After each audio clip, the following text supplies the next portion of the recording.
क्या आपको पता है समुद्री जल के प्रति मिलीलीटर में 1 मिलियन अर्थात 10 लाख वायरस कण होते हैं। इस वीडियो में हम लोग जानेंगे कि वायरस क्या होता है, वायरस का इतिहास और इंटरेस्टिंग एंड अमेजिंग फैक्ट्स। तो चलिए शुरू करते हैं।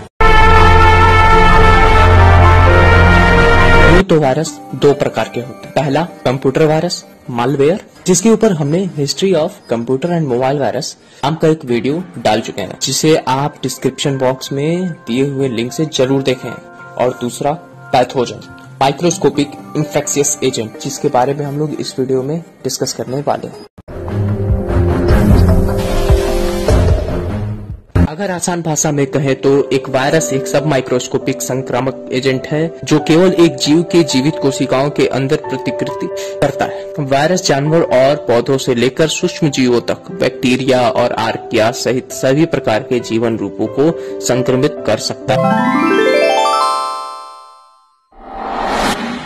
क्या आपको पता है समुद्री जल के प्रति मिलीलीटर में 1 मिलियन अर्थात 10 लाख वायरस कण होते हैं और वैश्विक स्तर पर कुल 10⁻30 वायरसेस को एक के बाद एक लाइन में खड़ा कर दिया जाए तो वे 200 मिलियन प्रकाश वर्ष लाइट ईयर अंतरिक्ष में फैल जाएंगे।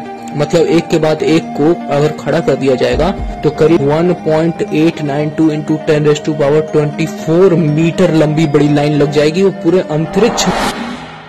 वायरस नाम लैटिन शब्द से बना था जिसका अर्थ है घिनौना तरल अर्थात स्लिमी लिक्विड और पॉइजन।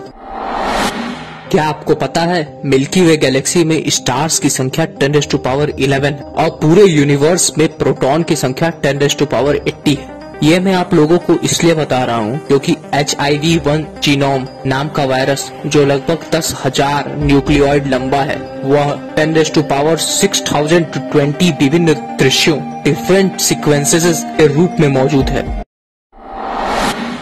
सबसे बड़ा नोन वायरस मिमीवीरस है जो 400 नैनोमीटर अर्थात 0.004 मिलीमीटर डायमीटर का है। सबसे छोटा नोन वायरस सर्कोविरस है जो डायमीटर में 20 नैनोमीटर अर्थात 0.00002 मिलीमीटर है। वॉल्टर रीड ने 1901 में पहले मानव वायरस येलो फीवर वायरस की खोज की।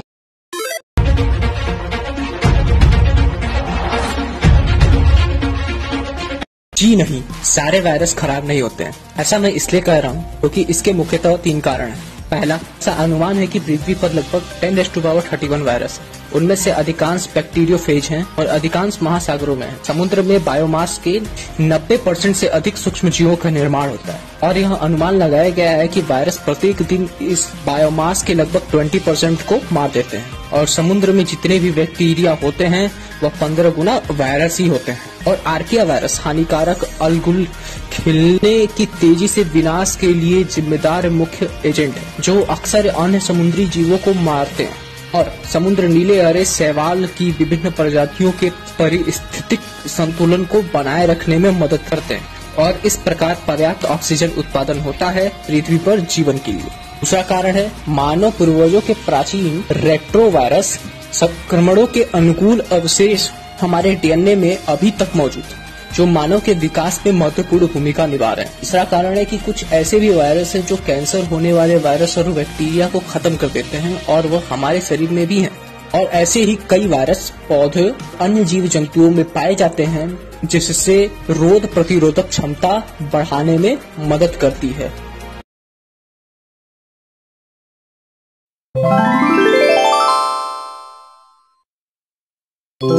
वायरस का सामाजिक इतिहास मानव इतिहास पर वायरस और वायरल संक्रमण के प्रभाव का वर्णन करता है। वायरस के कारण महामारी तब शुरू हुई जब लगभग 12,000 साल पहले नवपाषाण काल में दौरान मानव व्यवहार में बदलाव आया। जब मानव ने अधिक घनी आबादी वाले कृषि समुदाय का विकास किया, इसने वायरस को तेजी से फैलने और बाद में स्थानिक बनाने की अनुमति दी। पौधों और पशुधन वायरस भी बढ़ गए और जैसे जैसे मनुष्य कृषि और खेती पर निर्भर होते गए, आलू के पॉली वायरस और मवेशियों से सड़ने जैसी बीमारियों के विनाशकारी परिणाम हुए। चेचक और खसरा वायरस सबसे पुराने हैं जो मनुष्यों को संक्रमित करते हैं। अन्य जानवरों को संक्रमित करने वाले वायरस से विकसित होने के बाद हजारों साल पहले पहली बार यूरोप और उत्तरी अफ्रीका मनुष्य में दिखाई दी। स्पेनिश विजय के समय यूरोपीय लोग द्वारा बाद में वायरस को नई दुनिया में ले जाया गया, लेकिन स्वदेशी लोगों में वायरस के लिए कोई प्राकृतिक प्रतिरोध नहीं था और महामारी के दौरान लाखों लोग मारे गए थे। इन्फ्लुएंजा महामारी 1580 से दर्ज की गई और वे बाद में शताब्दियों में बढ़ती आवृत्ति के साथ हुई है। 1918 में का महामारी, जिसने एक वर्ष में कम से कम 40 से 50 मिलियन लोगों की मृत्यु हुई, इतिहास में सबसे विनाशकारियों में से एक है। यह बीमारी उस वक्त सबसे बड़ी बीमारी थी और पूरी विश्व आबादी की 1% लोग मर गए थे।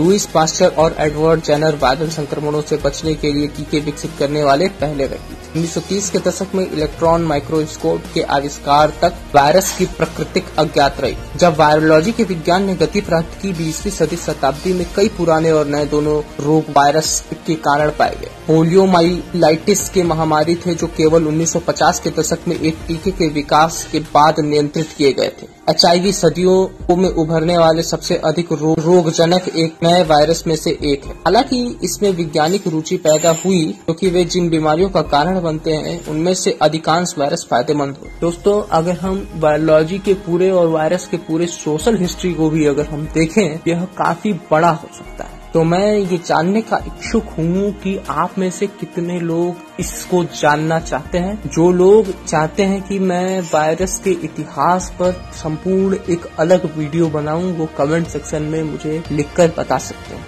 और तब तक के लिए आपको धन्यवाद। Stay safe.